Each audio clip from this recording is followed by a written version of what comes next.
Sebenarnya di sini setiap ketika kita mau mulai tes rem itu kita lakukan kalibrasi speaker dulu, memastikan bahwa speaker ini sudah tepat, kemudian juga kalibrasi root tube mikrofonnya untuk memastikan bahwa jarak root tube-nya dan juga mikrofonnya dengan speakernya sudah dikalibrasi. Jadi bisa teman-teman lakukan sebelum rem.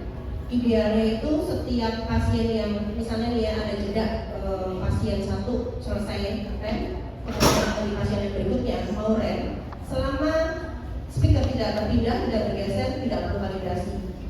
Tapi kadang-kadang suka lupa kita beberes kegeser, atau anak-anak bermain di sekitar tempat kerjanya terus bergeser lagi, itu harus dikalibrasi. Ya. Kemudian untuk probe microphone itu wajib dikalibrasi setiap berganti pasien. Jadi yang speaker tidak perlu selalu dikalibrasi, tapi kalau root tube mikrofonnya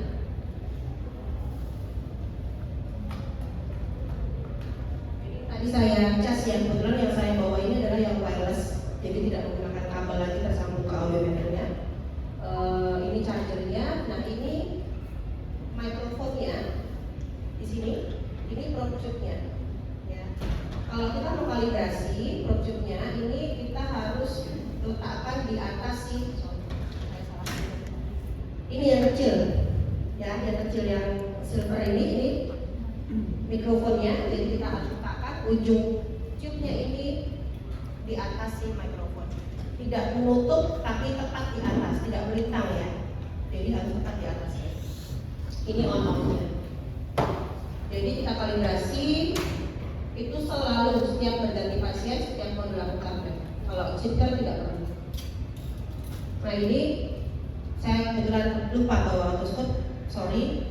Jadi kita harus lihat dulu gendangnya seperti apa, ada yang kotor atau tidak, ada yang menghalangi kalau kita masukkan tube-nya atau tidak ya. Jadi betul-betul harus dia bersih. Nah ini yang tadi saya sampaikan untuk kalibrasi.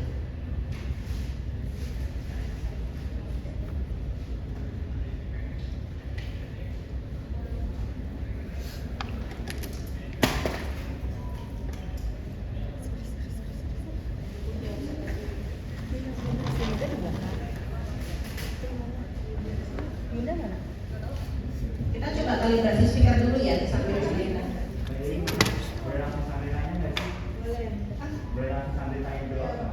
Oh boleh. Saya sambil praktek ya. Jadi nanti tinggal hands on. Silakan.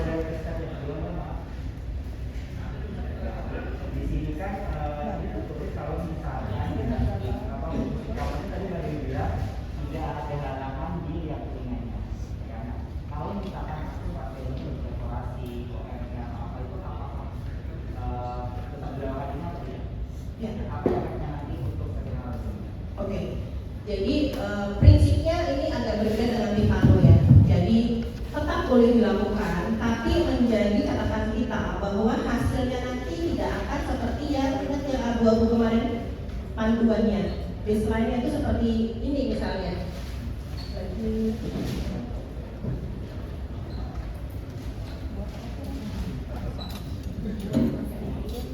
Nah, ini kan baseline-nya ya. Jadi ini dengan kondisi telinganya normal, telinga tengahnya normal, dia bersih telinganya, di yang telinga tidak ada kotoran. Kalau nanti kondisi pasiennya memang berubah atau kemudian ada cairan, itu dia akan sedikit berbeda. Nah, pertanyaannya adalah terus boleh nggak dilakukan? Tetap boleh dilakukan, tapi kita harus sampaikan ke pasien bahwa hasil real hari ini ternyata ada masalah di telinga tengah. Gitu. Jadi justru itu akan menjadi ideal karena kondisinya adalah kondisi betul-betul memang telinganya seperti itu. Kan kita pasti berpikirnya, oh saya ini harusnya ideal dong, suaranya cakep nih, enak, bersih. Tapi kan kalau dia ada cairan kan suaranya benar, ya kan? Nah rem ini akan mengukur telinganya sebenarnya. Targetnya akan dikasih tahu nih, targetnya pasien dulu nih, kupingnya tuh begini. Nanti hasil dari dua kalkulasi akan seperti ini targetnya. Gitu. Jadi boleh dilakukan. Bukan tidak boleh, tapi menjadi catatan kita. Nanti kalau dia sudah sembuh lagi, dia rem lagi, ya.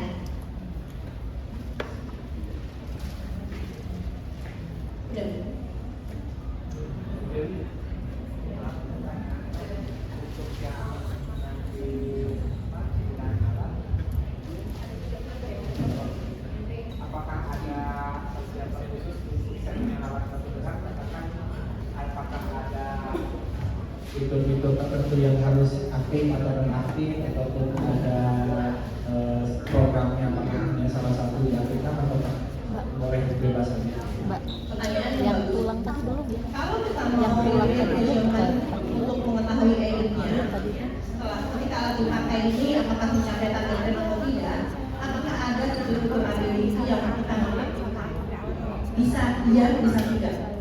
Iya. Jadi di dalam build itu ada stimulus satu Sama kayak gini juga yang tulang. yang kedua adalah ISDS International Signal ya. Jadi kalau kita pakai ISDS yang stimulusnya speech, kita boleh tidak matikan noise reduction-nya maksud saya. Ya. Tapi kalau saya kita pakai yang broadband pink noise, kita matikan noise reduction-nya karena alat akan menganggap itu adalah noise, bukan stimulus, bukan yang dia harus amplifikasinya kan, matikan itu atau dia matikan. Gitu. Tapi kalau kita pakai ISDS itu masih boleh. Saya juga konsultasi dengan teman saya di Australia. Waktu itu saya tanya ke salah satu kolega saya, kalau pengalaman kamu gimana? Kamu matikan atau enggak? Saya akan lihat pasiennya juga. Jadi ada yang saya matikan, ada yang saya matikan. Jadi sebenarnya kalau bicara idealnya itu kan agak susah ya. Kalau saya selalu punya prinsip di audiologi itu nggak ada yang saklek, nggak ada yang ideal. Nggak bisa pakai tes ini, pakai tes ini. Nggak bisa validasi ini, pakai validasi cara ini. Gitu ya. Jadi tadi Mas, kalau dia pakai stimulusnya yang broadband pink noise, kita matikan noise reduction-nya. Dan kalau kita pakai ISDS, kita nggak matikan. Gitu. Karena pada saat kita mau real ear AEG itu, kita harus sesuaikan. Kita harus kayak ceritakan ke si alat ini, alat yang lagi dia mau pakai ini, itu apa sih? BDE, RICK, kemudian BDRK, kemudian kayak settingan alatnya misalnya dipakai 02. betul. Jadi formula yang dipakai apa itu harus dimasukkan di situ, bukan dimasukkan, dipilih. Ya. Jadi betul, samain dengan apa yang alatnya ini teman-teman setel. Gitu. Jadi dia nanti akan mengkalkulasi, menghitung dari yang unided-nya, output-nya plus amplifikasi dari alatnya. Langsung nggak menjawab ya Mas? Ada lagi sampai ruangan ideal adalah kedap suara. Ya, makanya nanti pada saat kalibrasi speaker pun biasanya kita harus tenang dulu, nggak boleh ada suara bising. Kemudian kalibrasi itu pun ada panduannya, harus mencapai referensinya minimal kalau di batas ini minimal 70 desibel. Jadi saat kita kalibrasi, nanti dia akan terlihat signal yang dia keluarkan itu berapa desibel. Kalau masih di bawah 70 desibel, kita harus ulang. Kita harus ulang. Biasanya kendalanya apa? Speaker tidak maksimal. Speaker itu harus di-set paling maksimal 100%. Ya. Tidak 50% atau 75%, tapi harus. Saya selalu kalau mau cek, saya cek aja yang lama. Ini udah maksimal. Gitu. Baru kita kalibrasi speakernya. Kita coba kalibrasi ya.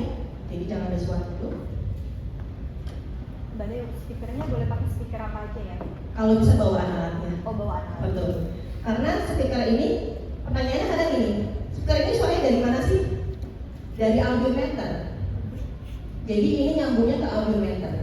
Audiometernya, ini audiometernya ini. Audiometer inilah yang mengeluarkan nanti suaranya, kekerasannya itu dari sini. Ya.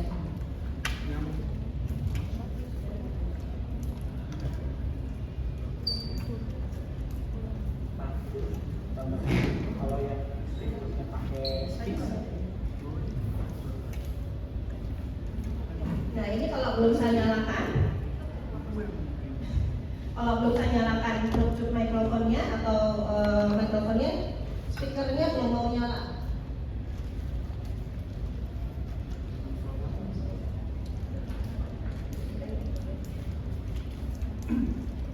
Jadi maaf, pertanyaan tambahan, kalau stimulusnya pakai STIS tadi itu lewat audiometer atau langsung dari komputer?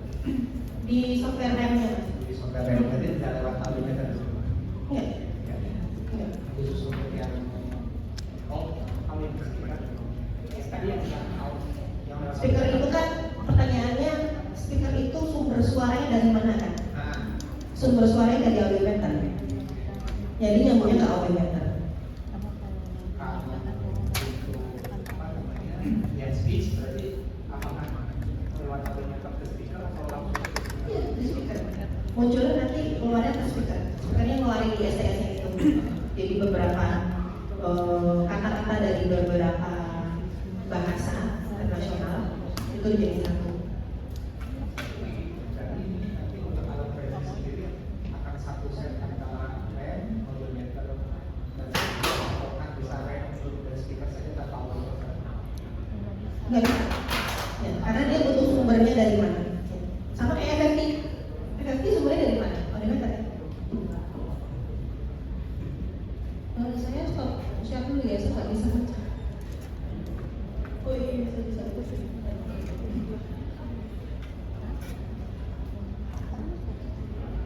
Mbak Deo, Ya. alat rem sama audiometer itu harus satu brand atau bisa beda brand? Alat rem Dengan audiometernya, apakah harus satu brand atau beda brand itu bisa? kalau rem dan audiometer satu brand. Harus satu brand. Satu brand. Karena kan dia ngambil suaranya dari audiometer ya. Terus berarti tadi kan stimulus dari si remnya itu kan ada dua, ada yang pakai ISDS, ada yang pakai ISDS. Iya, ada ISDS, ada yang pakai pin noise kan. Nah itu pilihan untuk stimulusnya itu adanya di aplikasi remnya. Di rem software. Di rem software. Jadi software ini kalau saya nanti buka dari awal, pertama itu yang saya lakukan adalah saya buka Noah, saya input pasien seperti biasa, saya pilih, ini saya pakai Mandrex, saya pilih Mandrex Studio, kemudian saya pilih mau yang apa, dia ada audiometri, out, dia ada rem, dia ada hit, dia ada video terus macam-macam. Oh, udah satu.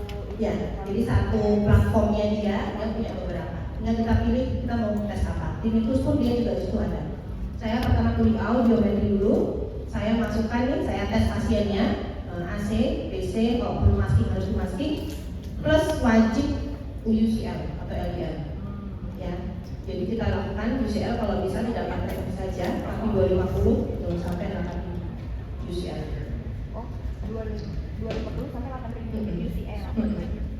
Jadi bukan cuma 4. Oh. Karena kenapa? Ya kita bicara settingan. Kalau settingan itu kan kita setting juga dari frekuensi range kita semuanya kita akan settingkan. LCL itu. UCL. LCL nggak usah. Nggak usah, portable nggak usah. Kan itu compatible-nya nggak perlu. Oh. Dari audiogram aja.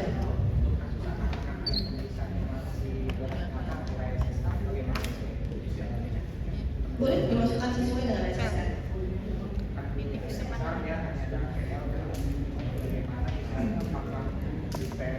Ya, kalau UCL, kalau untuk anak-anak misalnya di berapa ya? Saya bicara 100 itu kan UCL-nya pasti di atasnya ya.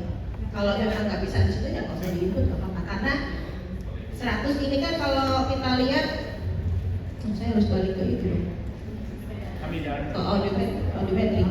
Jadi nggak perlu, kecuali takutnya kalau kita ini yang biasa. Ini kan yang benar. Oh ya saya ya. Tadi sampai mana ya? Oh iya. Kalau kita normal, dynamic range kita kan biasanya di 100 ya. Kalau kita ada recruitment, itu kan UCL pasti mepet, nggak mungkin 100. Misalnya udah di sini, kalau kita ada recruitment pasti di sini. Ciri khasnya kalau dikencengin nggak dengar, dikecelin nggak jelas. Pasien-pasien yang recruitment ya, jadi retrokoklear gangguannya. Biasanya tuh kalau di setting nggak kedengeran nggak, dikencengin sakit atau nggak enak, tapi dikecilin nggak jelas, itu recruitment. Nah itu kan pasti dia dinamiknya pendek, gitu. Jadi kalau saya bicara anak-anak, biasanya kalau ada 100 jarang sekali anak-anak yang seperti itu ya. Jadi harusnya kan dia ke bawah UCL-nya. Kalau 100 ya mungkin 100-an lebih, 150 lebih lah ya. Kan nggak ada di situ. Jadi ya nggak perlu dimasukkan. Khusus anak-anak gitu. Karena apa? Nanti di situ juga akan dimasukkan. Kita harus pilih ini orang pasien umurnya berapa. Di dalam yang tadi milih formula, BTE, model alatnya, macam-macam, ada umur pasien. Gitu.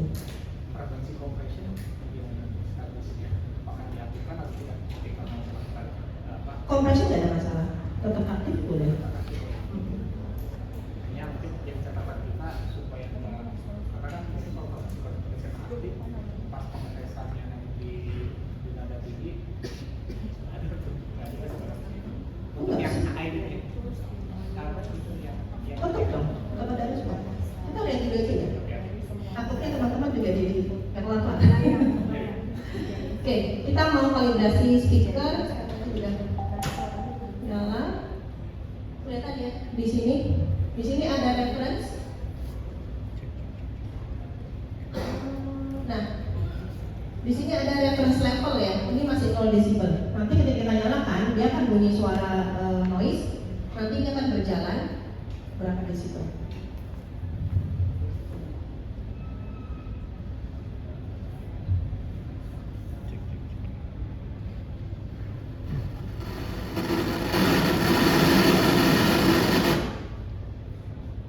Tadi berapa? Ada yang lihat?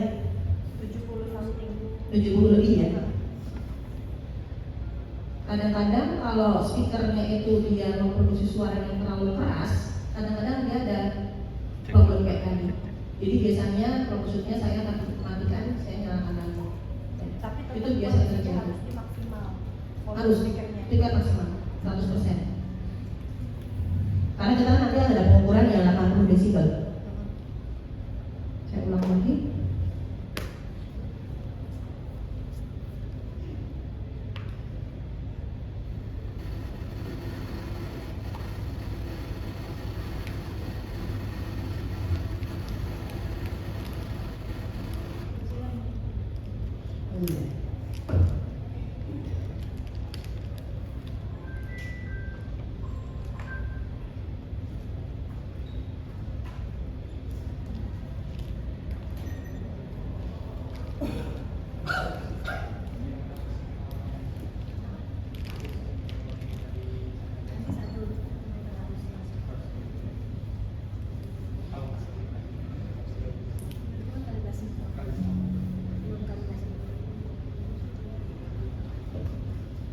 Karena semalam udah di suka gitu ya bang.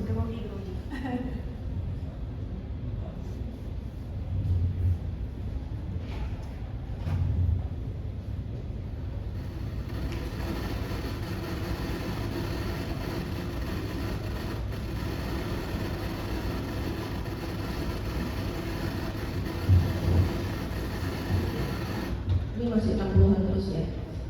Saya dapat 2000 aja. Nah ini tadi saya bilang ya ada audio, frame, live speech mapping, impedance dan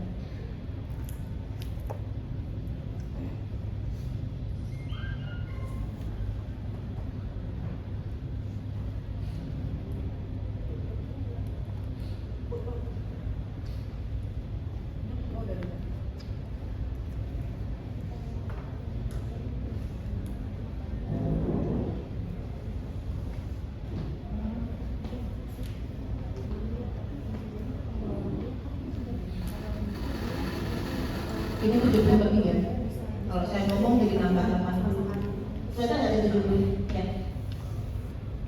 Nah ini juga yang jadi patokan lagi adalah titik merah ini ya. Selama dia tidak melebihi dari titik merah ini masih oke. Referensinya. Kemudian ini seperti biasa biru kiri, kanan yang merah. Ini ada dua set ya, bisa dilepas dari gagangnya ini. Gagang ini hanya untuk memastikan supaya dia nggak lepas keluar. Kalau kami ribet, nggak bisa lepas. Saya rasa instrumen yang lain juga sama. Dia bisa ada gagangnya, dia bisa dilepas juga. Waktu itu saya coba itu 100 gitu. Jadi cukup ditaruh seperti ini. Ada yang boleh bantu saya? Mau bantu? Oh, bantu. Maaf ya Pak. Jadi ini harus tepat ya.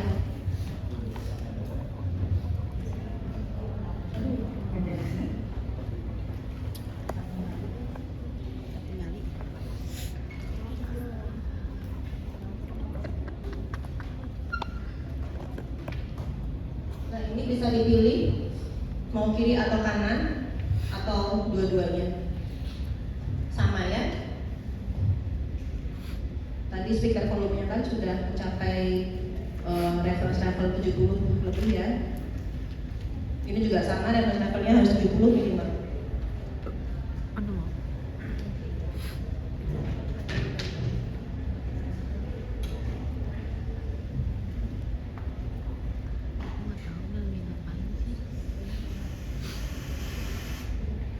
Nah, kalau belum, itu biasanya saya dekatkan lagi. Kalau kalibrasi tube itu 40 meter ya, jadi dekat pun nggak ada masalah.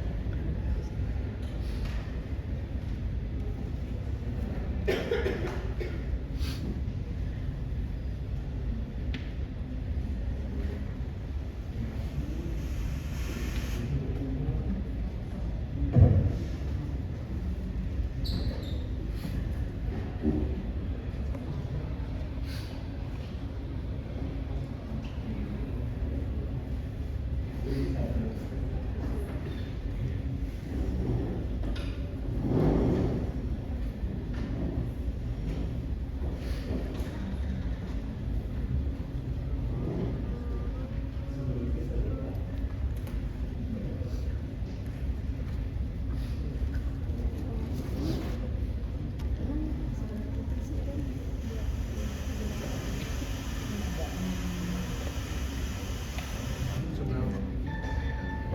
70 dapat tadi ya. Oke, sekarang kita ke tahap real ear unaided response RUR. Siapa yang mau jadi pasien saya? Aduh, lagi pacar ya? Rizky.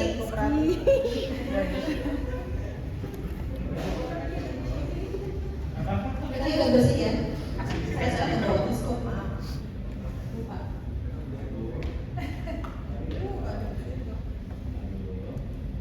Sampai.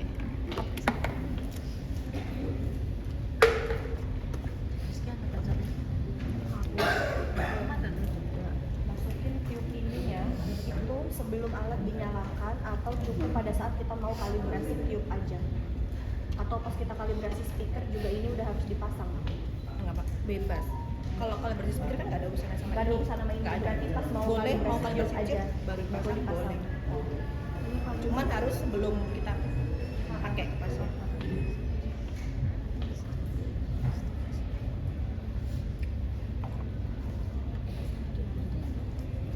Jadi si tube itu dipasang dulu ke Malah yang kelihatan kayak situ kalau ini. yang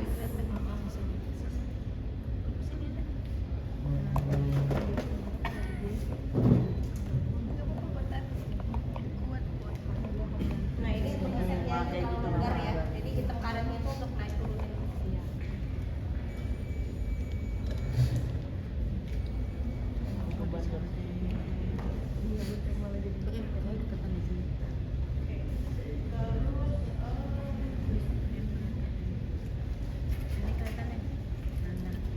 Bersihnya kayak kopi lagi. Lagi onek kayaknya.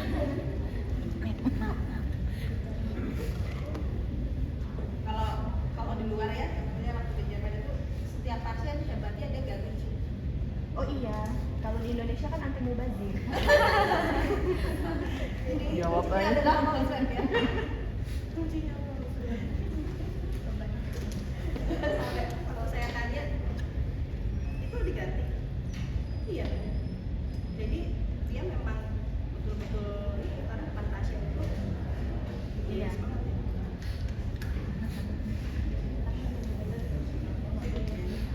Kita yang banyak alkohol shopnya. Iya. Modalnya di alkohol shop. Nah ini kemarin saya cerita tanda hitam. Ini bisa kita geser-geser. Ya, jadi kita bisa bicara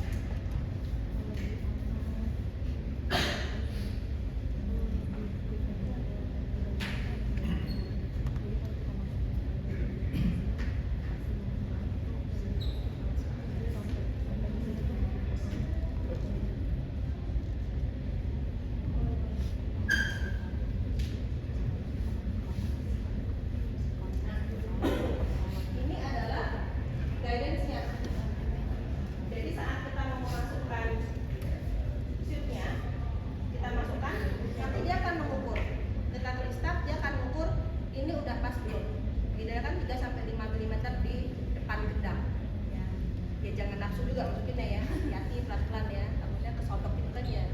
Meskipun ini elastis tapi ya sakit juga ya. Aneh.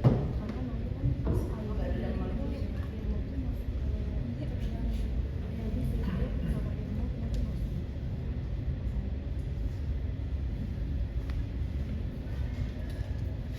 Gimana kita tahu 5 milimeternya?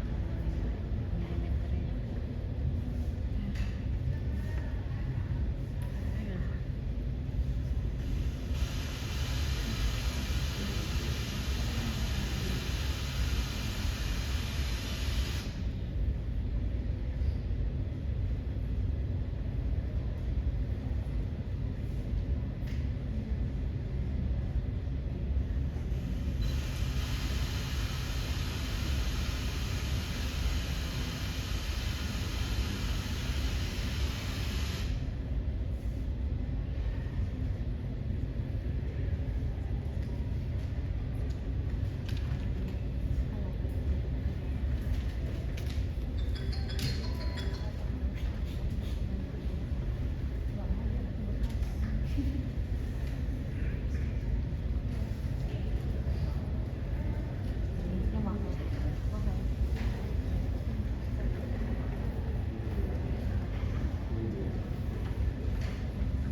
Maka saya ganti tube, jadi saya harus kalibrasi. Saya nggak tahu kenapa dia nggak mau membaca.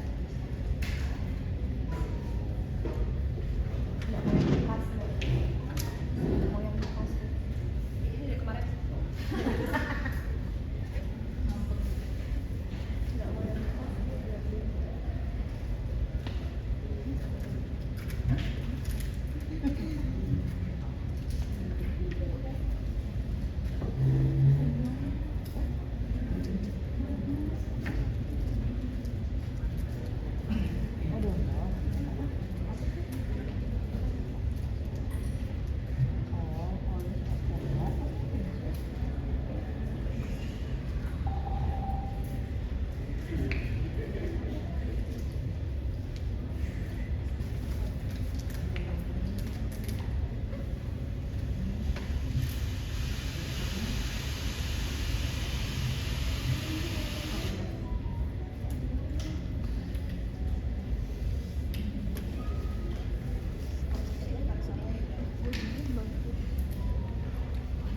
Nyorot banget.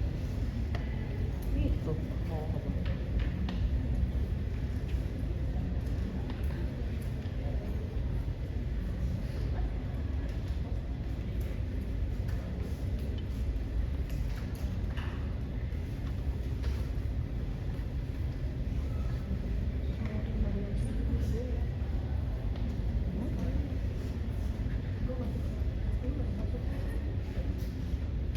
Susah enak.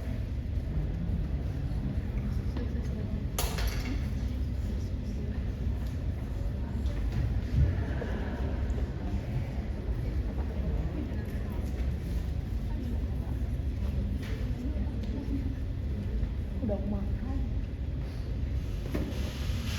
Kemarin disediain semua.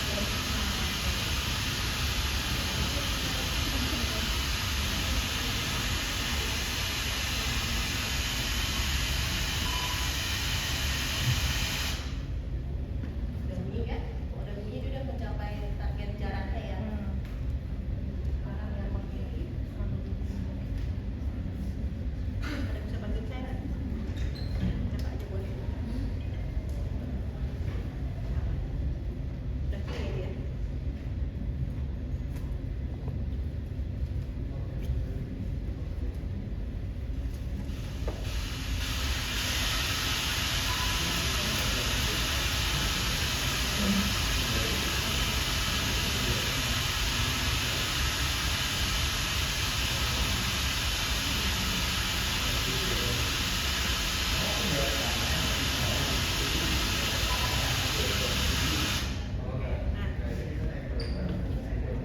Ini kalau memperhatikan tanda hitamnya udah di luar ya, jadi saya nggak geser-geser lagi. Kenapa kadang harus perhatikan ini? Nanti kalau pas nggak sengaja kesenggol, kita masukin lagi, kita nggak usah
broadband noise white, broadband noise pink, dan ISTS, International Speech Test Signal.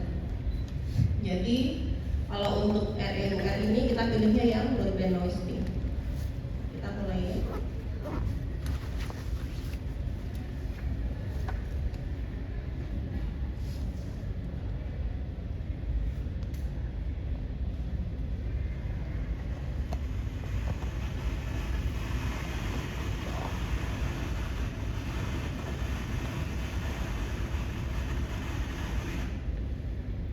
Oke, jadi ciri khasnya ini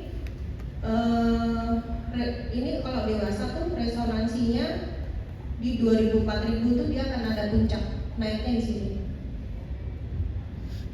Ada juga beberapa pasien yang naiknya nggak setinggi ini, naiknya setinggi. Nah ini rata-ratanya yang abu-abu ya misalnya ya.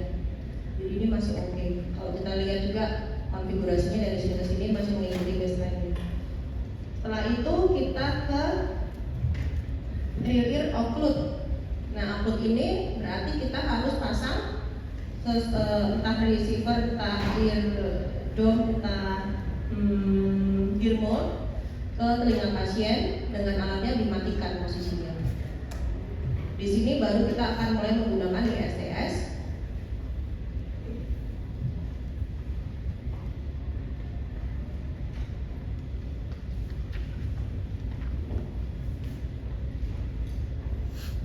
Ini saya ukur cuma yang kanan aja ya, jadi nggak dua-dua.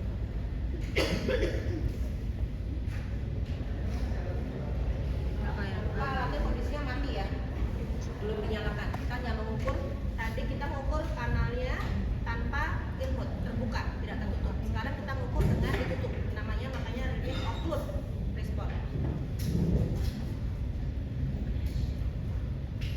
Nah, ini posisi tube-nya itu harus ada berbarengan dengan ini kan saya pakai air icing, jadi di dome-nya.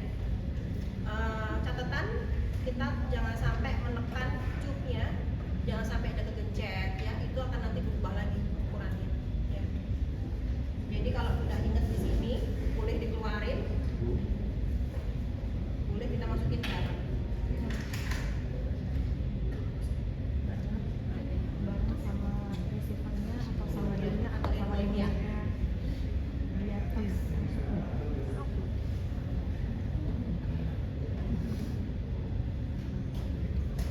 Kalau pakai ear mode masukin bareng agak susah ya? Kalau pakai ear mode masukin bareng kayaknya agak susah kan ear mode-nya ngepas sama si kupingnya. Kalau udah latihan, Kalau dilihatnya bisa. jadi nggak harus di bawah ya, boleh di atas, boleh di bawah, boleh di samping. Yang penting adalah dia berbarengan, dia tuh ada di sekitarnya. Soalnya kita kan set alatnya Kangen yang mereka giringnya. Gue juga. Oh, udah nggak lagi.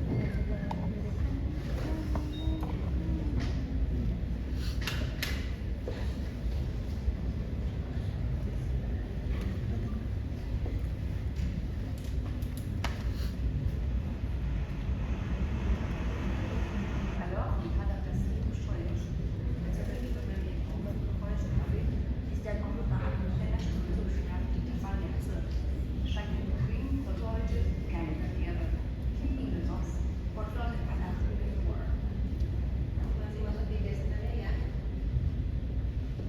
Setelah itu baru tinggal elastis.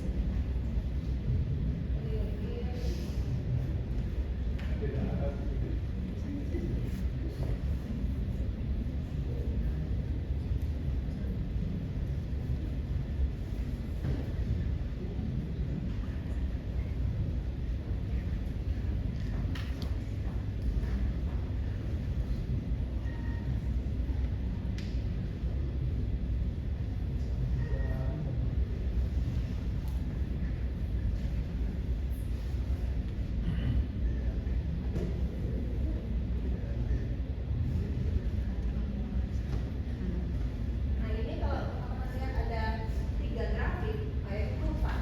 Mbak pakai mic, Mbak. Pakai mic. Iya, maksudnya gambar-gambar. Dia sudah punya kalkulasi sebetulnya. Tapi ini kan tanpa alat ya, tanpa alat, belum dengan alat. Jadi dia kasih tahu di sini nih 65 di 65, 50, di 80 kurang lebih seperti di sini. Tapi kalau untuk REUG kita cukup di 65, nanti dia akan muncul semuanya di sini. Nah ini yang saya infokan untuk diganti adalah di sini. Ya, kita harus pilih alat ini yang saya pakai, yang saya mau tes tadi pakai formulanya apa di settingannya.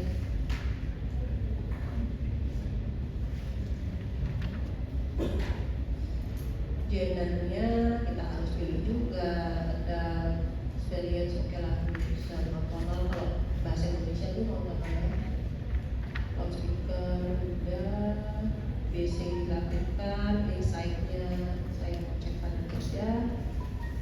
Ini stylenya open ya pilihannya karena dia RIC, ventingnya dia.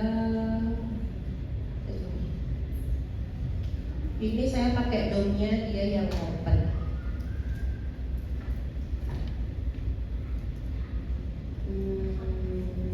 Tubing tidak menggunakan tubing. Programnya pas, WDRC, oke. Nah, di sini juga ada untuk mempermudah kita supaya nggak pusing melihat banyak grafik yang muncul, kita bisa fokus salah satu. Sekarang saya mau ukur yang 65 ini, saya hide dulu deh yang 80. Jadi fokus ke 65 yang ditampilkan. Kembali ke setting ini, kemudian kita pilih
ini saya hapus karena tidak valid, tadi lupa nyalakan alatnya, tinggal dihapus.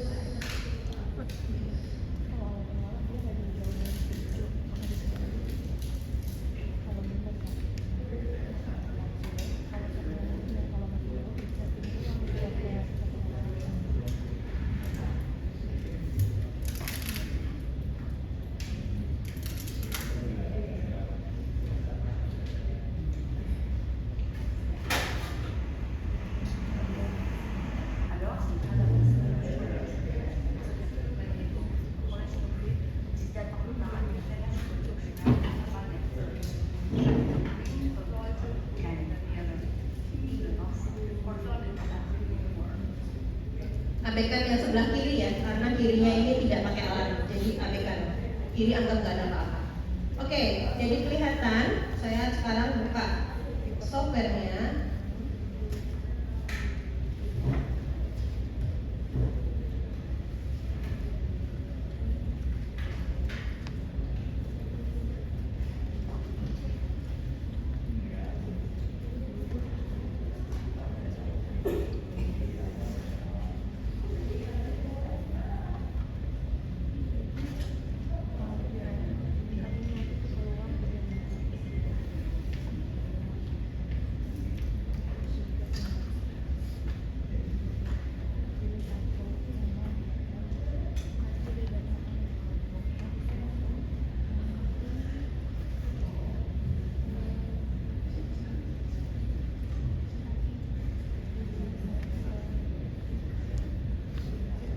yang sekarang saya demokan adalah manual rem ya, karena ada dua rem, ada automatic sama ada manual.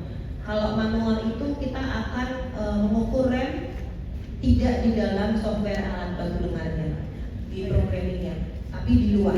Nanti kita bisa copy atau masukkan ke dalam softwarenya. Tapi kalau yang sudah otomatis itu kita melihat brand yang kita pakai ABD-nya, dia integrasinya itu dengan equipment remnya itu mana, dari akustik, apa namanya, otometrik, entah itu matrix ya. Matrix saat ini belum, dia lagi proses. Jadi nanti di dalam software si ABD-nya itu akan muncul kalau teman-teman melakukan real ear verifikasi, dia akan bisa langsung connect. Jadi nggak perlu buka dua. Ini saya buka dua nih, saya buka matrix sendiri, saya buka si software Orafin sendiri. Sudah ya. Nah ini nanti, di sini ada pilihan nih RICD sama REUP ya. Ini nanti di dalam Noah tadi kalau sudah saya save, nanti di REUP ini saya pilih, dia nanti akan masuk ke sini. Kita bisa masukkan. Tapi ini saya mau kasih lihat ke teman-teman settingannya seperti apa yang tadi. Nih, saya first fit target 100%. Oh ya, pada saat mau tes targetnya 100% ya, saya lupa tadi. Jadi pastikan alatnya jangan baru. Aklimatisasinya matikan saja, jadi langsung ke 100% ya. Nah ini tadi settingan saya awal. Kalau kita lihat di sini, menurut teman-teman, mana yang harus saya tambahkan gainnya? Yang mana? 1000 Hertz. Oke, dari mana sampai kemana biar gampang deh? Karena kan itu lembah. Dari 500 sampai 2000. Dari 500 sampai 2000 sampai 1500-an ya. Ya, 500 sampai 1500. Oke. Kalau yang di bawah 500 itu masih perlu itu yang di 125. Iya. Jadi toleransinya adalah plus minus 5 desibel. Jadi boleh lebih sedikit dari rem 5 desibel atau boleh kurang dari rem 5 desibel, itu toleransinya ya. Jadi sekarang saya naikkan, saya abaikan yang ini ya. Tadi 125.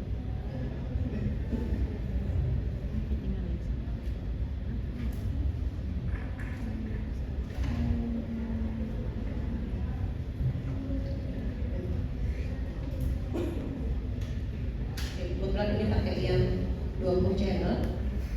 Nah jangan lupa tadi kita fokus sama yang mana? 65 kan? Kita baru ukur 65 desibel. Berarti yang kita naikkan atau turunkan gainnya yang di mana? Soft, moderate atau low?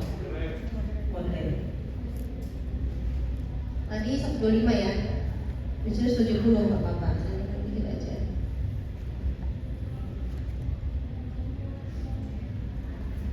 $1500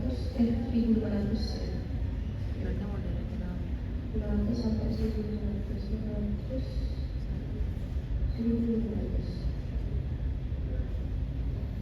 Saya naikkan 2 desibel. Oke, sekarang kita tes lagi.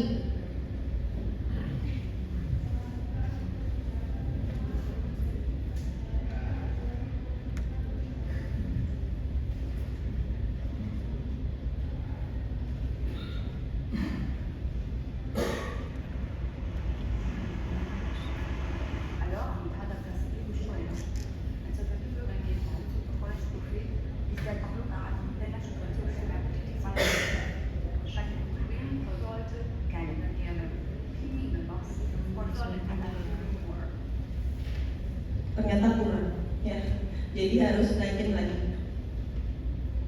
Saya hapus dulu yang pertama sampai yang terbaru, yang terbaru.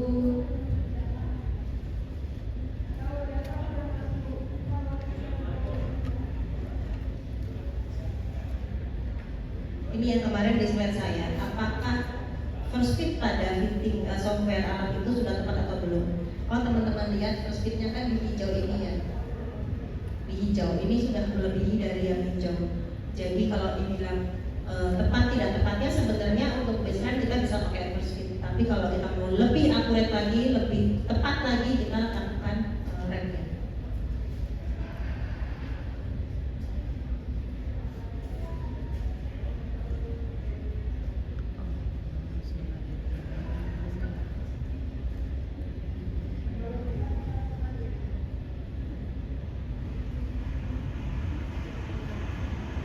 Alors, on parle d'un principe du choix des choses.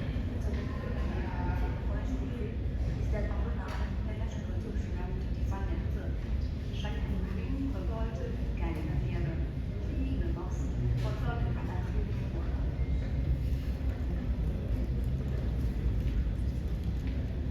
Masih kurang ya. Tadi kan sampai sini. Sekarang 7.500-nya enggak? Hah? Alatnya sama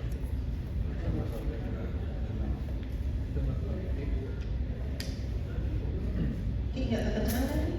Nggak kekencangan kan? Kamu diam aja jangan nahan sakit ya.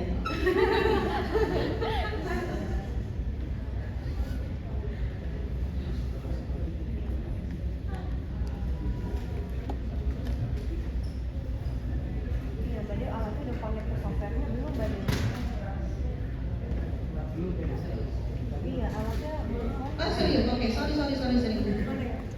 Oh, nah. Iya, jadi dia nggak berubah. Maaf ya, yang ngejelasin agak jongkok. Kenapa coba? Belum ke connect. Alatnya belum connect, makanya sama di sini. tinggi banget nggak berubah. Iya.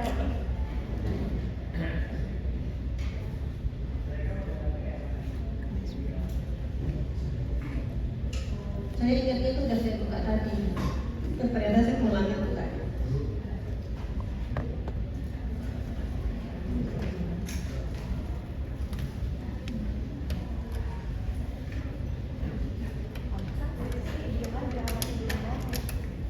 Tapi dia udah connect alatnya, cuman ke softwarenya.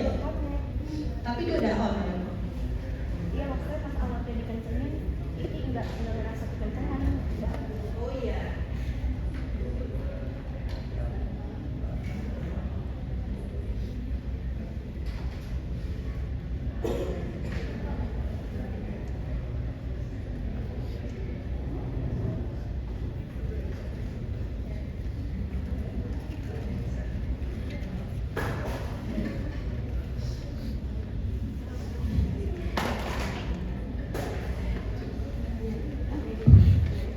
Kita ulang lagi aja ya, kita mulai dulu.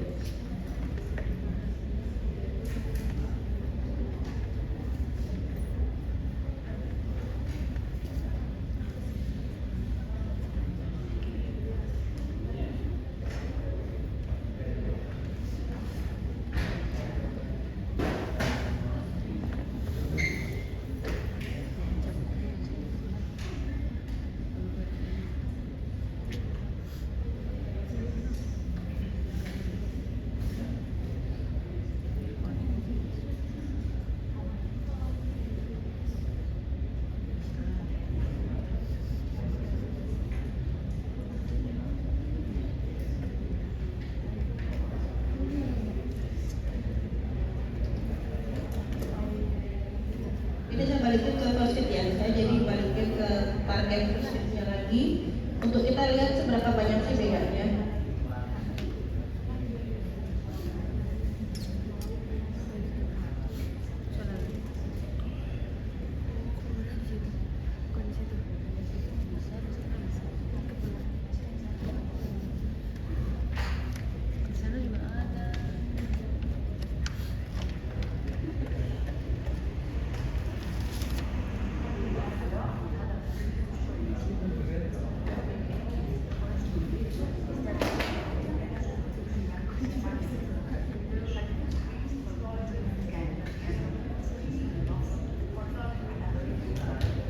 Ini seperti yang awal tadi ya. Sekarang kita baru naik.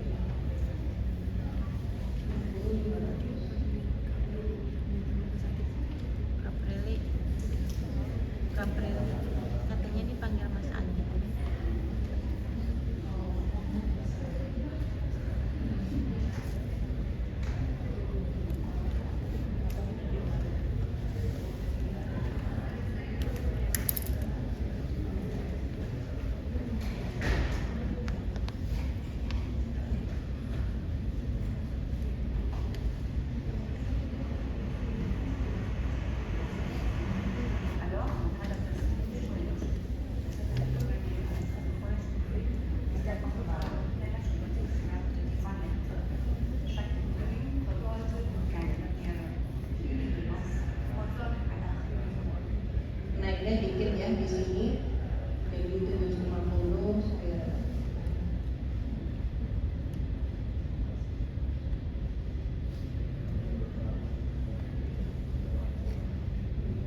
Ini simulasinya gangguannya di 50-an, 40-50.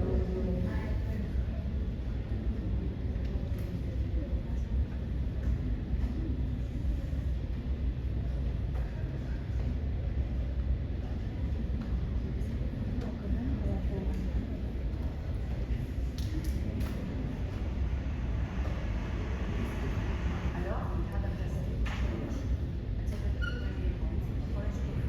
是在保护哪里？大家只能就是发颜色。chaque crème récolte gagne la pierre. Une lance contrôle à la Ini yang baru, ini yang tadi ya. Naiknya cuma dikit. Saya agak banyak yang lagi. Kalau kencengan bisa tahu ya, Bu. Saya takut kekencengan. Oh, sudah ada suara yang lain. Saya langsung 3 desibel aja.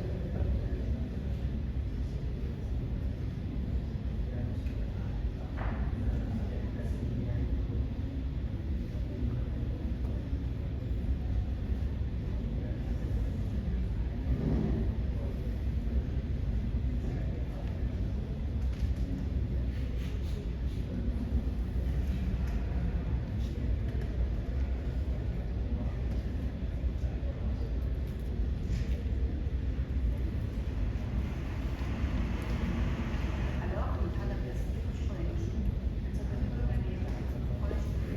是在保护哪里？大家只能就是发颜色。chaque crème récolte gagne la pierre. Une lance contrôle à la Ini yang terakhir ya. Ini yang sebelum ditambahkan. Ya, naiknya hanya sedikit. Tapi kalau teman-teman lihat selisihnya juga nggak sebanyak yang tadi ya. Tadi kan di sini ya. Jangan lupa toleransinya plus minus 5 desibel. Menurut saya ini masih oke.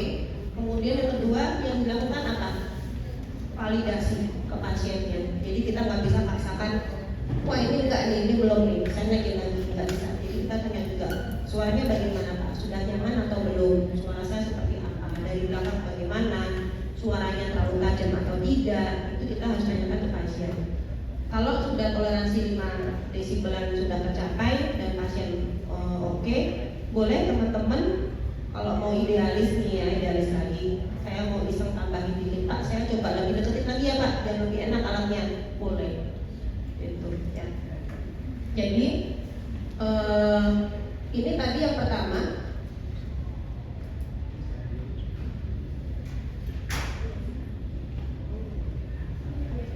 Jadi ini yang pertama tadi sebelum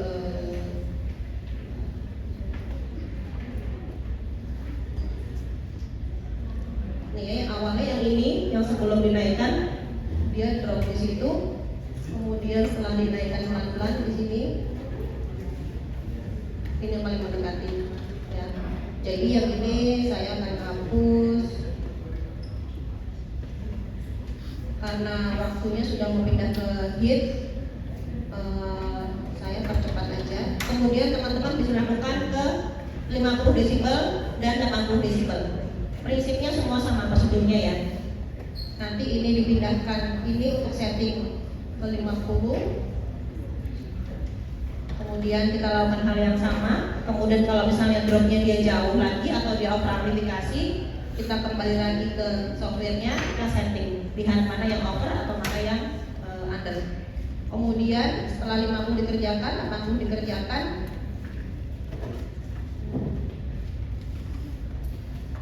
kita tinggal save aja. Itu simulasinya saya pakai terlibat aja.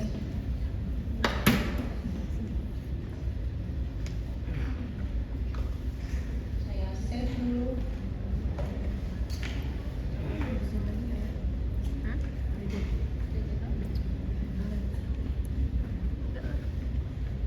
Ini udah tersimpan di bawah ya remnya. Nah,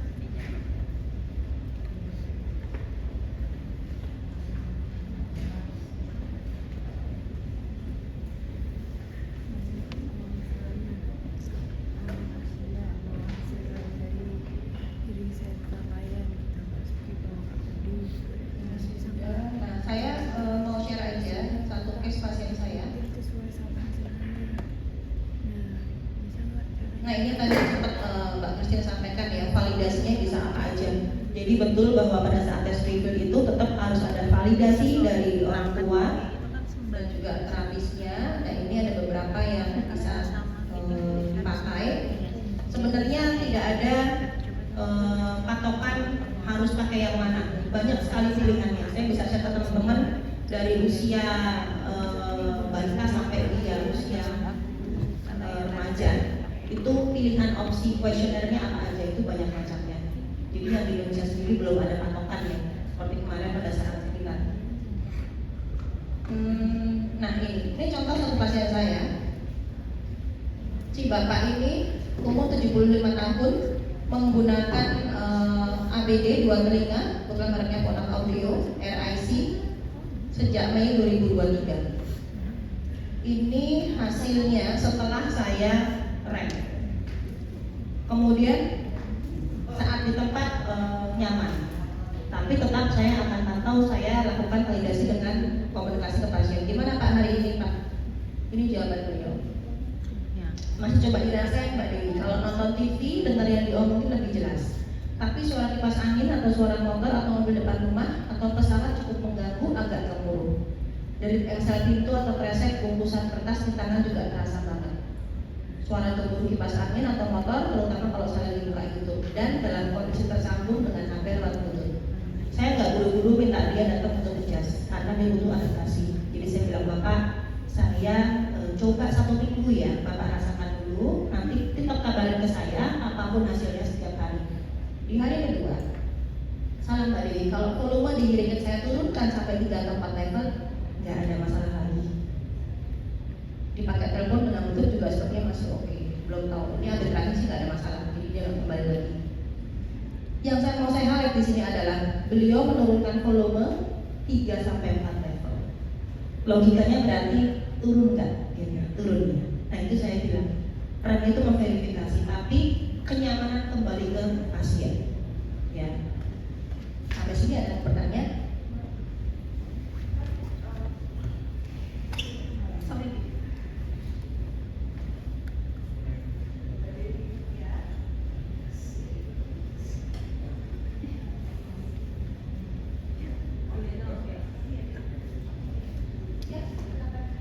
Bahkan ketika kita fitting first fit kita gunakan untuk pasien itu kan itu hasil dari pemeriksaan audiometri.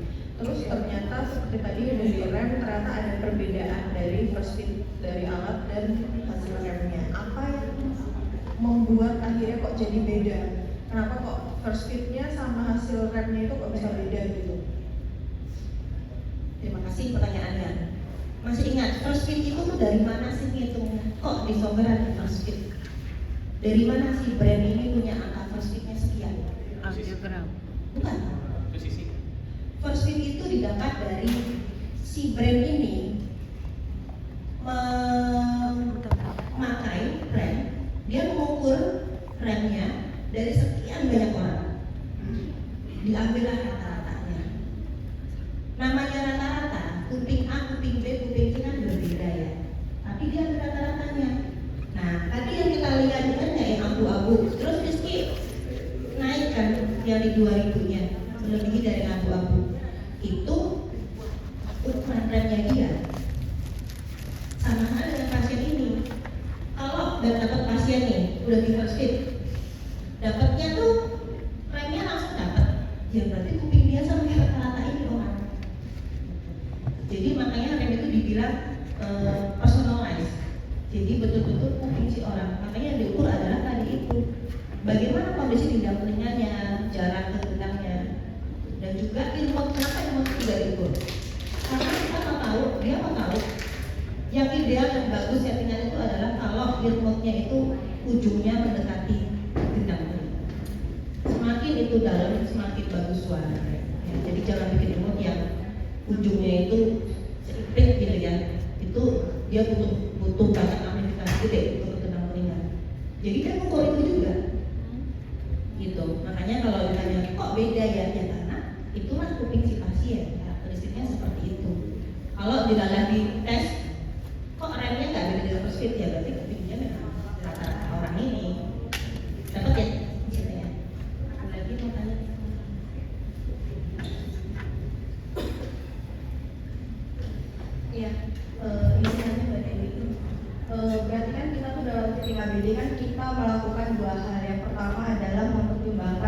atau amplifikasi dari alat bantu dengar, yaitu yang kita naik turunkan dari si software. Dan yang kedua dengan rem ini adalah amplifikasi oleh sebab dari efek si volume yang kalian itu sendirian.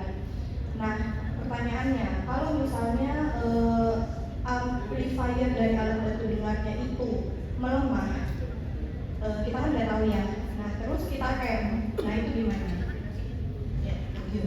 Itu juga bisa berpengaruh karena kan dia tidak maksimal fungsinya. Itu Kita tahunya si amplifikasi dari si alat itu lemah itu gimana? nanti hibrid. Oh nanti. Oh ada lagi. Ada.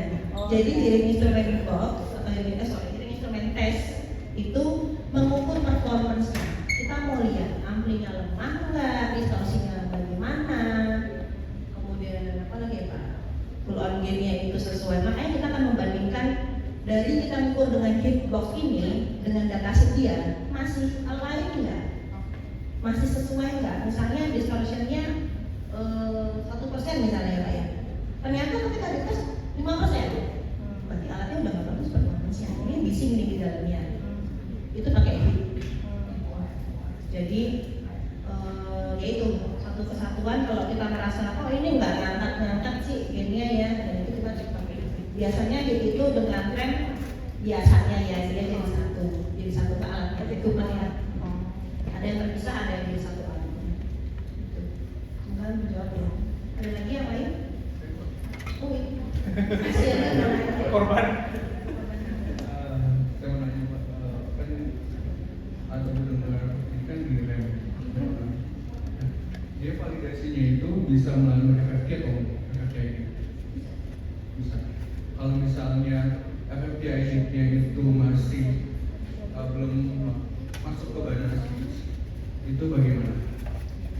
Jadi verifikasinya dengan rem ini udah ngikutin rem programnya. Oke, sudah mengikuti rem programnya. Kemudian setelah divalidasi dia kok belum tercapai. Kembali lagi ya prinsip FFT. Kalau kita akan melihat berapa lama sih orang ini pakai ABD. Kita bicara anak misalnya. Si anak ini berapa lama pakai ABD.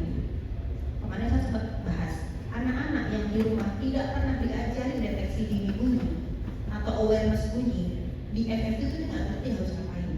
Dia nggak biasa dengar bunyi langsung nengok, nggak biasa dia karena di rumah nggak pernah digituin, nggak pernah diajarin. Itu satu faktornya banyak sih. Jadi FFT, kemudian kuesioner yang tadi. Contohnya FFT dia 60 nggak dapat, tapi di kuesioner ada pertanyaan ketika dipanggil apakah dia selalu menengok, selalu menengok. Ada suara telepon bunyi dia mencari tidak mencari misalnya. Pertanyaannya berarti kesimpulannya adalah berarti ini anak nggak pernah dilatih nih FFT-nya.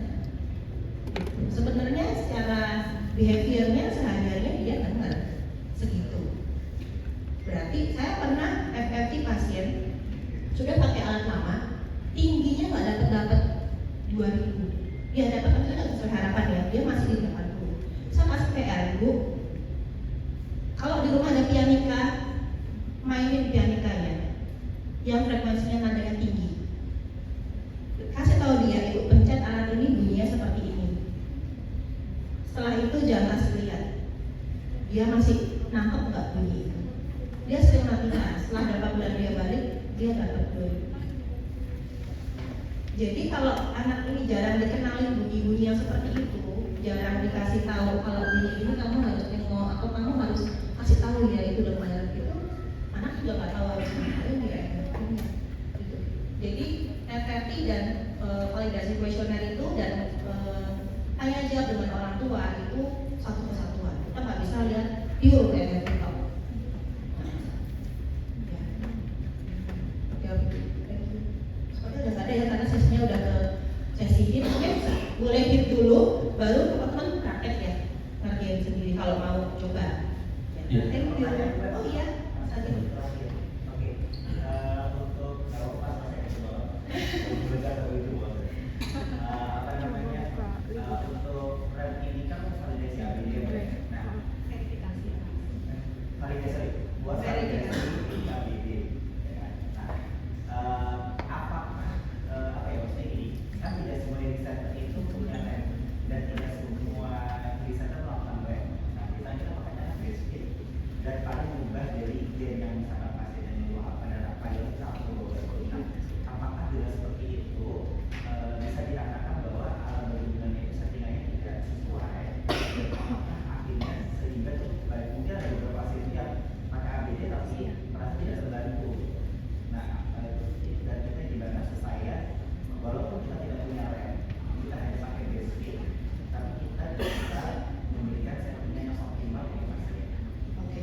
Thank you Mas Adit. Ya, kalau kita bicara fitting yang tepat itu seperti apa? Kalau namanya tepat itu kan kita bicara akurat, kita bicara terverifikasi. Oke, kita pakai. Tapi kalau kita bicara apakah ABD ini memberikan manfaat ke orang yang menggunakan, itu validasi. Makanya tadi saya perjelas sama Mas Akid, maksudnya rem ini adalah verifikasi, validasinya adalah dari kenyamanan pasien. Validasi itu mengukur fungsinya ini memberikan manfaat nggak sih ke si pasien. Jadi kalau hearing center belum punya rem, pasien happy, pasien yang tadinya nggak dengar terus dia menjadi dengar, dia telepon tadinya nggak bisa terus dia bisa telepon, dia meeting tadinya nggak bisa dengar orang ngomong terus bisa ngomong. Apakah sudah menyelesaikan masalahnya? Sudah ya? Lalu apa yang dibutuhkan? Ada one dress. Saya percaya begitu. Jadi selama alat perlindungan itu memberikan fungsi, memberikan manfaat kepada pasien, itu sudah bagus, sudah oke. Jadi kan tujuan kita kan memberikan solusinya ya. Tapi kalau kita mau ideal lagi nih, contoh pasien saya, tadi sekarang nggak ada keluhan. Si bapak konak pakai konak ini nggak ada keluhan. Tapi saya bilang, Pak, saya tuh lagi mau trial Pak, saya mau coba pakai rem. Rem ini begini. Yuk Pak, saya mau tes. Saya kerjakan remnya. Di tempat bapak itu bagus Mbak, oke. Ketika pulang kan dia akhirnya kecilin kan. Ya, jadi rem ini kita cuma bisa mengukur sampai ke gendang, tapi setelah gendang itu persepsinya kan kita nggak bisa kontrol di situ. Itu persepsi orang tuh masing-masing. Dia ada yang suka suaranya kencang, ada yang suaranya pelan sukanya. Jadi kalau yang pasien yang kecilin lagi 2 atau 3 turun volumenya, berarti kan akhirnya juga turun ya. Dan bisa happy di situ, nyaman di situ ya itu. Jadi gitu Mas Akid. Jadi tidak, kalau saya pribadi memvalidasi itu paling penting ya. Jadi kalau kita hanya verifikasi tapi kita kan nggak bisa paksa pasien. Pak ini harus sesuai rem Pak, ini harus tepat, saya akan naikkan sekian. Orangnya nggak mau pakai gimana? Ini tuh kencang banget Mas, nggak enak Mas. Ya nggak bisa dipaksakan, kita harus pakai yang validasi juga. Jadi dua ini harus kesatuan, nggak bisa verifikasi diri sendiri